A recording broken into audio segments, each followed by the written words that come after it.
John Gibson pattern தனது 12 வயதில் அவருடைய தந்தையின் தொழிலான காலுறைகளை தைக்கும் தொழிலை கற்றார். காலை 6 மணி முதல் இரவு 10 மணி வரை வேலை செய்வாராம்.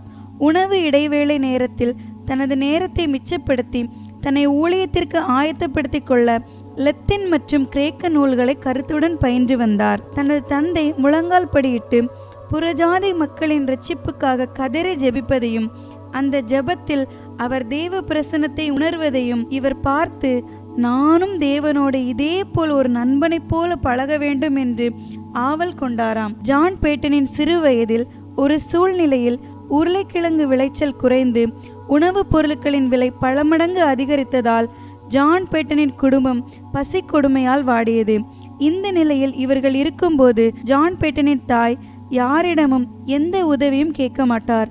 தன்னுடைய தேவைகள் யாவையும் தேவனிடம் மட்டும் தெரியப்படுத்தி வந்தார். ஒரு நாள் இரவு தூங்கும் வேளையில் தன்னுடைய பிள்ளைகளிடம், கவலையில்லாமல் தூங்குங்கள், நாளை தேவன் நமக்கு தேவையான உணவுப் பொருட்களை தருவார் என்று கூறினார்.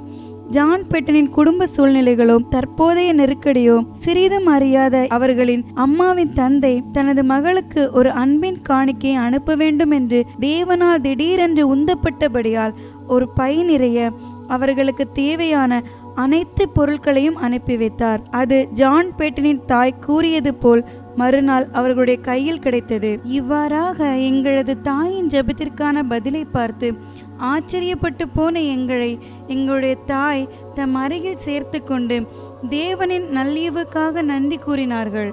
பின்பு எங்களிடம், பிள்ளைகளே, நீங்கள் பரலோக பிதாவை நேசித்து உங்கள் அனைத்து தேவைகளையும் விசுவாசம் உள்ள ஜெபத்தில் அவருக்கு தெரிவித்தால் நீங்கள் கேட்ட யாவும் அவரது நாம மகிமைக்கும் உங்களது நன்மைக்கும் ஏதுவாக இருக்குமானால் அவைகளை தேவன் நிச்சயம் தருவார் என்று கூறினாராம்.